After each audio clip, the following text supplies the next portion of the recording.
ಎಲ್ಲರೂ ಕೂಡ ಒಂದೇ ಅನ್ನುವ ಅಂಶವನ್ನು ಕೂಡ ರಾಜ್ಯ ಉಚ್ಚ ನ್ಯಾಯಾಲಯ ಹೇಳಿರ್ತಕ್ಕಂಥದ್ದು.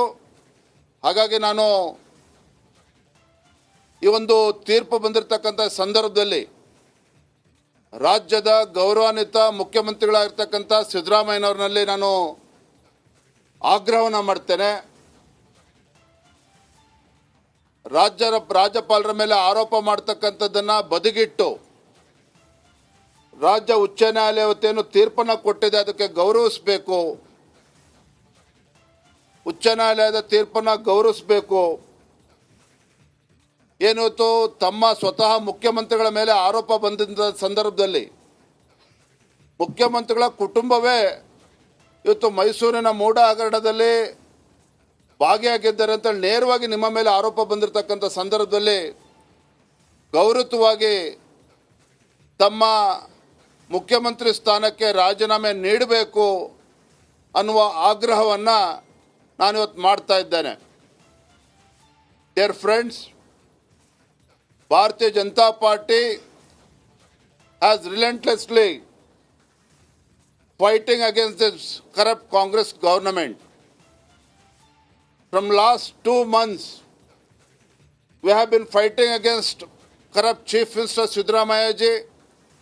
We have been fighting against this corrupt Congress government. In ST Development Corporation scam, Chief Minister himself had agreed on the floor of the House. Yes, scam has taken place in ST Development Corporation. More than 87 crores has been looted by Congress government, and the concerned minister Nagendra was forced to resign. And then after, when Bharatiya Janata Party took up the issue of Mysore Muda scam, where Chief Minister family is a direct beneficiary in this Mysore Muda scam, and the allegation is against the Chief Minister himself. When Bharatiya Janata Party and JDS wanted to discuss on the floor of the House, when the Assembly was in session, hurriedly, Chief Minister Siddaramaiah ji, very smartly, he is constituted single-man inquiry commission by a retired High Court judge. Then itself, doubts arised. We demanded Chief Minister to answer our questions on the floor of the House. But Chief Minister Siddaramaiah chose to run away from the Assembly. After we decided to carry out our protest, after we successfully planned Padayatra against the corrupt Chief Minister, Mysore Chalo, from Bangalore to Mysore, we carried out our Padayatra against the corrupt Chief Minister. During this period, respected Governor received more than 3 petitions, complaints against corruption that has taken place in Muda scam. Allegation was directly against the Chief Minister of Karnataka, Mr. Siddaramaiah ji. So, respected Governor, after consultation and deliberation. Okay, ಬೆಂಗಳೂರಿನಲ್ಲಿ BY Vijayendra ಆಗ್ರಹವನ್ನು ಮಾಡಿದ್ದಾರೆ. ರಾಜ್ಯಪಾಲ ನಿರ್ಧಾರ ಸರಿಯಾಗೇ ಇದೆ.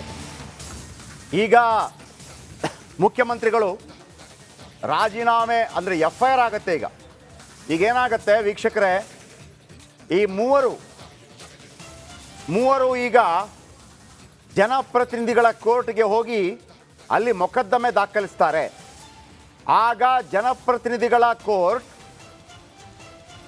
High court ನೀಡಿರುವಂಥ ಆದೇಶವನ್ನು ಮಾನ್ಯ ಮಾಡಿಕೊಂಡು ಈ ಮೂವರ ದೂರನ್ನು ನೋಡುತ್ತೆ. ಮೂವರ ದೂರನ್ನು ನೋಡಿ ಯಾರದಾದರೂ ಒಬ್ಬರ ದೂರನ್ನು ಸ್ವೀಕಾರ ಮಾಡಿ ಉಳಿದ ಇಬ್ಬರನ್ನು ಅದಕ್ಕೆ ಸಾಕ್ಷಿಗಳನ್ನಾಗಿ ಮಾಡಿ ಆ ದೂರಿನ ಪ್ರಕಾರ ಸ್ಥಳೀಯ ಪೊಲೀಸ್ ಸ್ಟೇಷನ್ನಲ್ಲಿ FIR ಮಾಡೋದಕ್ಕೆ ಅವಕಾಶ ಇರುತ್ತೆ. FIR ಆದ ನಂತರ ಮುಖ್ಯಮಂತ್ರಿ ಸಿದ್ದರಾಮಯ್ಯನವರು ರಾಜೀನಾಮೆ ಕೊಡಬೇಕಾಗತ್ತಾ? ರಾಮಲಿಂಗಾರೆಡ್ಡಿ ಮಾತಾಡ್ತಿದ್ದಾರೆ. ಈಗ ಅದರೇನು ಹುರುಳಿಲ್ಲ ಆದರೂ ಕೂಡ ಸಿಂಗಲ್ ಬೆಂಚಲ್ಲಿ ಕೊಟ್ಟಿದ್ದಾರೆ. ನಾವು ಅದನ್ನು ಪ್ರಶ್ನೆ ಮಾಡೋಕ್ಕಾಗೋದಿಲ್ಲ. ನಾವು ಎಲ್ಲಿ ಪ್ರಶ್ನೆ ಮಾಡಬೇಕಂದ್ರೆ ಡಬಲ್ ಬೆಂಚಲ್ಲಿ ಸಿದ್ದರಾಮಯ್ಯ ಪರ ಯಾವುದೂ ಇಲ್ಲ.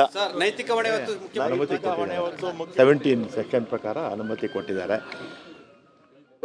ಈಗ ಅದರೇನೂ ಹುರುಳಿಲ್ಲ, ಆದರೂ ಕೂಡ ಸಿಂಗಲ್ ಬೆಂಚಲ್ಲಿ ಕೊಟ್ಟಿದ್ದಾರೆ. ನಾವು ಅದನ್ನು ಪ್ರಶ್ನೆ ಮಾಡೋಕ್ಕಾಗೋದಿಲ್ಲ. ನಾವು ಎಲ್ಲಿ ಪ್ರಶ್ನೆ ಮಾಡಬೇಕಂದ್ರೆ ಡಬಲ್ ಬೆಂಚಲ್ಲಿ. ಯಾವುದೂ ಇಲ್ಲ. ನೈತಿಕ ಹೊಣೆ ಹೊತ್ತು ಮುಖ್ಯಮಂತ್ರಿಗಳು ರಾಜೀನಾಮೆ ಕೊಡೋ ಅವಶ್ಯಕತೆ ಇಲ್ಲ. ಕೇಳ್ತೀರಾ ಸರ್, ರಾಜೀನಾಮೆ ಕೊಡಿ, ನಮ್ಗೆ ಅವಕಾಶ ಕೊಡಿ ಅಂತ? ಇಲ್ಲ, ಅವರೇ ಇರಬೇಕು.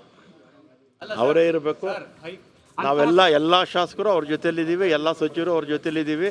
ನಮ್ಮ ಇಡೀ ಕಾಂಗ್ರೆಸ್, ಕರ್ನಾಟಕ ಕಾಂಗ್ರೆಸ್ ಅವ್ರ ಜೊತೆ.